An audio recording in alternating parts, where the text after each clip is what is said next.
오늘 말씀은 이제 역대상 10, 역대상 16장 1절에서 22절입니다. 어, 다윗이 나라를 건국하고, 건국한 게 아니죠. 이스라엘 2대 왕으로 즉위하고, 예루살렘, 여부수 족속에 있던 예루살렘 성을 차지한 다음에, 그곳에 이제 하나님의 언약궤를, 모셔오기로 합니다. 다윗이 그걸 원했죠.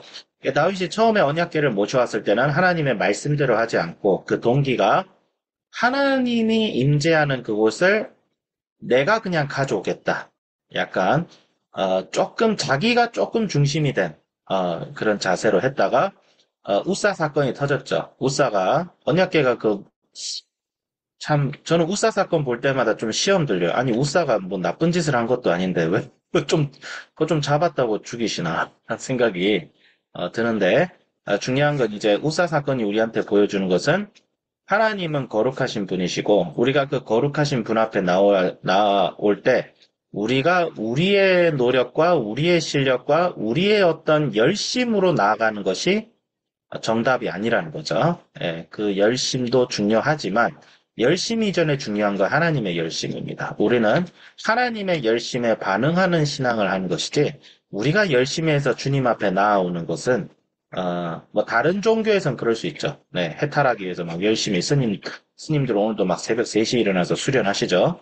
근데 우리는 그런 신앙이 아니다. 우리는 그분께서 먼저 우리에게 다가와 주시는 것이죠.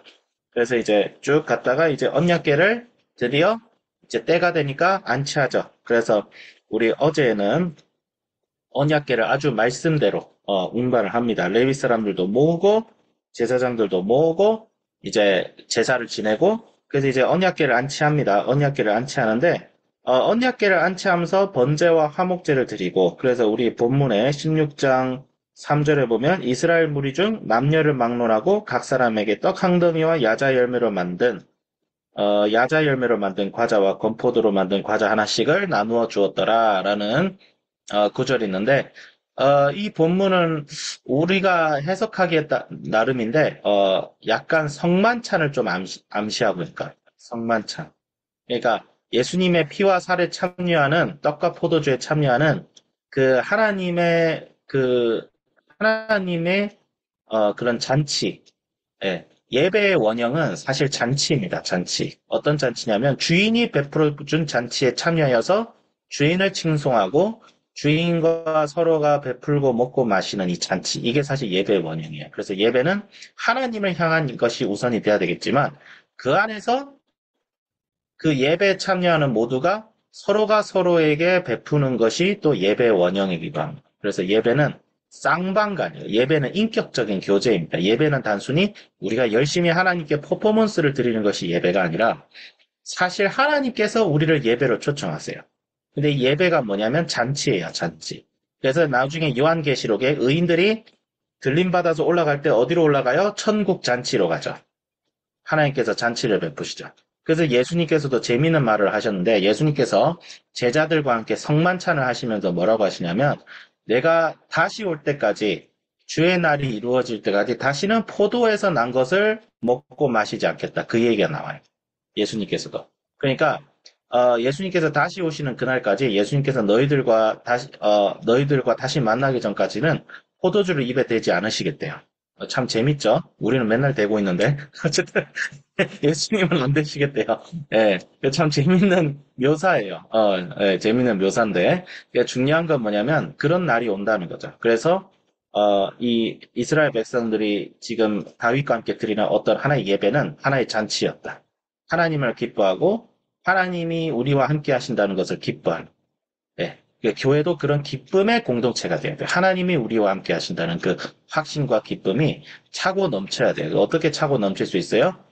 기도와 말씀 생활, 뭐 당연하겠지만, 그러면서 하나님을 항상 의지하고 주님께서 우리와 함께 하시기 때문에 세상이 두려울 것이 없다라는 그런 신앙의 경험과 하나님께서 나를 도우신다는 경험과 기도에 대한 응답과 그런, 또 신적인 그런 것까지 다 포함이 되겠죠. 그래서 4절부터는 찬양대를 조직해서 찬양을 하는데, 여기서 보면 5절에 아삽이 나와요, 아삽. 아삽은 우리 시편 읽어보면 맨날 아삽의 시다, 아삽의 시다 이게 많은데 아삽이 시편에 지은 시들이 굉장히 많습니다. 어, 뛰어난 찬양가였어요. 예, 다윗도 뛰어난 찬양가였지만 찬양하는데 뭐예요? 아삽이 우두머리고 그 다음에 스가랴, 여이엘, 스미, 라못 오벳, 에돔 나오고 그 다음에 이제 비파와 수금을 타고 아삽은 재금을 힘있게 치고 재금은 우리 학생들 오늘날 드럼이에요, 드럼. 예, 재금은 드럼이에요. 이제 타악기예요, 타악기. 그러니까 리듬을 조절하는 악기예요. 네, 심벌즈라고도 볼 수 있는데 뭐 심벌즈 우리 오늘 드럼에도 심벌즈 포함되어 있죠? 땡땡땡 치잖아요. 예, 그러니까 아삽은 드럼을 잘 치는 드러머였다. 이렇게 생각하면 돼요. 찬양 인도자인데 드러머예요. 드러머고 비파와 수금을 오늘날 현악기라고 보시면 돼요. 예, 비파와 수금은 들고 다니면서 칠 수 있는 현악기, 현악기고 비파는 우리 알죠? 하프. 우리 하프 보신 분 계시나요? 하프. 굉장히 큰 현악기잖아요. 예, 그런 악기들. 그 다음 함께 나팔도 불고, 예, 그래서 찬양을 했어요. 찬양할 때 악기 쓰는 거 가능합니다. 찬양 엄숙하게 한다고 악기 쓰면 안 돼. 이렇게 하시는 분들도 간혹 계시는데, 결코 그렇지 않습니다. 악기 쓰고 할 수 있습니다. 그래서 이제 찬양을 하면서 8절부터 몇 절까지냐면, 8절부터 이제 우리 내일 할 36절까지는 다윗의 시예요, 시. 하나님께 드리는 찬송의 시가 나옵니다. 8절부터 36절까지. 그래서 우리가 성경을 읽을 때 장르가 막 바뀝니다. 장르가 산문에서 운문으로 막 바뀌고 운문에서 산문으로 바뀌어요. 예. 글의 형태는 크게 두 가지죠. 시와 시가 아닌 것으로 구별이 돼요. 글은 시냐 시가 아니냐 딱 이런 걸로만 구별이 됩니다. 크게는. 그래서 이건 시예요. 8절부터 시로 우리가 해석을 해야 돼요. 그래서 저는 1절부터 이제 그 3절부터 8절부터 시가 어떻게 나와요? 하나님께 감사. 먼저 첫 번째는 하나님께 감사하고 감사해야 되는데 무엇에 대해서 감사해야 될까? 하나님께서 우리를 위하여 언약을 세우시고 그 언약을 행하셨다. 언약을 행했다는 거죠. 하나님께서 말씀대로 하시는 분이시다. 하나님은 신실하신 분이시다. 때론 현실과 우리 눈앞에 보이는 세상이 너무나 불확실해 보이고 너무나 우리가 이해가 안 되는 일들이 벌어진다 할지라도 하나님께서는 그분의 계획과 그분의 말씀대로 하는 분이시라는 사실을 우리가 믿어야 돼요. 그리고 그분을 따르는 방법은 뭐예요? 그분께서 선포하신 말씀과 법도와 율례를 지켜 행하는 거죠. 따르고 지켜 행하는 거. 율법 지켜야 됩니다. 근데 율법을 지키는 이유는 뭐예요? 예수님께 구원받으려고 지키는 게 아니라 구원받은 자로서 이제는 예수님을 더욱 사랑하고 예수님을 더욱 감사하고 이제 주님을 닮아가는 그 은혜 가운데서 지키는 거예요. 그래서 우리는 율법을 지키는데 어떻게 지켜요? 은혜롭게 지킵니다. 은혜롭게. 기쁜 마음으로 은혜롭게. 더 이상 하나님의 말씀이 우리에게 어떤 속박이 되거나, 내가 하고 싶어 하는 것을 못하게 하는 그런 속박이 되는 것이 아니라, 하나님의 뜻이 내 인생 속에서도 최선이고, 그분의 길이 정말 생명의 길이고 행복의 길인 것을 깨달으면, 하나님 말씀에 대한 순종의, 그것이 우리에게 의무가 되기 전에 욕구가 됩니다. 욕구. 그렇게 살고 싶어지죠. 그렇게 살았을 때 내 인생이 더 행복하다는 사실을 알게 되죠. 내 인생이 더 잘 풀린다는 것을 또 알게 되죠. 네, 알게 되죠. 그래서 하나님의 말씀대로 살아가려고 하게 되니까 하나님께서 우리에게 주시는 은혜와 그 풍성함이 많다는 것을 깨달으니까 기뻐하는 거죠. 그래서 감사하는 마음으로 계속 찬양을 합니다. 그래서 여호와 우리 하나님이시라 그의 법도가 온 땅에 있도다. 너희는 그의 언약 곧 천대에 명령하신 말씀을 영원히 기억할지어다. 이것은 아브라함에게 하신 언약이며 이삭에게 하신 맹세이니 이는 야곱에게 세우신 율례 곧 이스라엘에게 하신 영원한 언약이라. 그래서 아브라함과 이삭과 야곱의 하나님이 지금도 너희의 하나님이다. 이걸 기억하는 거예요. 그럼 이 말씀을 제일 우선적으로 들었던 사람들은 이 당시 포로 귀환 이후에 이스라엘 백성들이겠죠. 유대인들. 나라를 잃었던 후손들. 우리 정체성은 단순히 페르시아에 있는 민족 중에 한 명이 아니라 우리는 하나님의 선택받은 백성이야. 우리는 이제 그분을 바라보면서 살아야 돼. 라는 확신이 들겠죠. 오늘 우리가 이 말씀을 먼저 느껴야 될 것은, 정말 예배가 기쁠 수 있는 공동체가 되야겠다. 예배가 기쁠 수 있는 공동체. 예배는 뭐예요? 하나님께 드려지는 경배이고요. 예배는 뭐예요? 하나님을 찬양하는 것이고, 예배는 그 하나님을 찬양하고 기뻐하는 가운데 그 예배에 참여한 모든 사람들과 화목과 화평을 이룰 수 있는 것이 바로 예배예요. 그 예배는 기뻐야 됩니다. 예배는 아주 즐거워야 돼요. 예배가 기다려져야 돼요.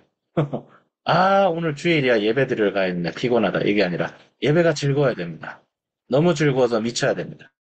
근데 별로 안 즐거울 때도 있죠. 막 설교 들으면 졸리고.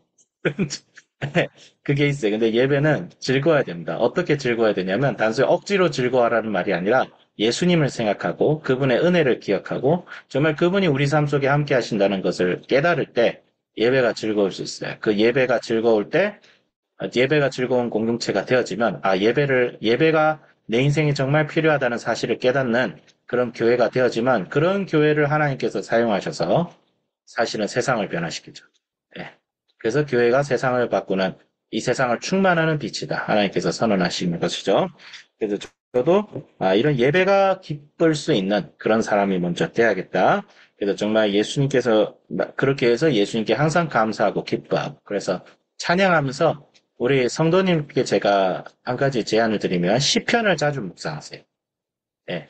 찬양 자주 예수님의 보혈의 찬송을 들으시고 시편을 한번 자주 묵상해 주세요. 시편. 시편은 우리의 희노애락이 다 담겨 있어요. 근데 우리네 희노애락은 세상처럼 막 이게 세상으로 흩뿌리는 희노애락이 아니라 하나님께 온전히 드려지는 희노애락이에요. 그래서 우리가 하나님께 드려지는 희노애락은 허무한 것이 아니라 오히려 그것을 통해서 우리를 강하게 하고 우리가 더욱 이 세상 속에서 빛과 소금이 되게 하는 그런 희노애락. 그 희노애락이 시편에 다 담겨 있어요. 그래서 새 노래로 여호와를 노래하라 했을 때 그 새 노래가 바로 시편이에요, 사실. 그래서 시편을 뭐 이제 양이 뭐 하루에 또 길이가 다르겠지만 1편에서 2편 정도 묵상을 하는 거 저 괜찮다 생각해요. 잠언도 이제 뭐 우리 한 장씩 읽잖아요. 원래 성경 묵상할 때 시편도 그렇게 하면 되게 좋을 것 같아요. 그래서 그 한번 제안을 드립니다. 자, 기도하겠습니다. 하나님 아버지 감사합니다.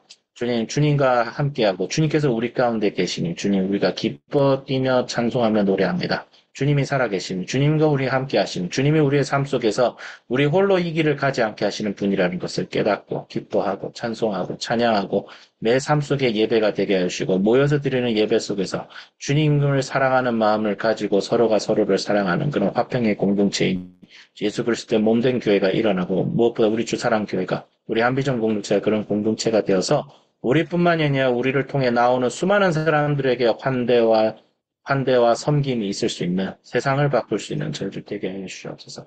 감사드리며 우리 주 예수 그리스도 이름으로 기도드립니다. 아멘.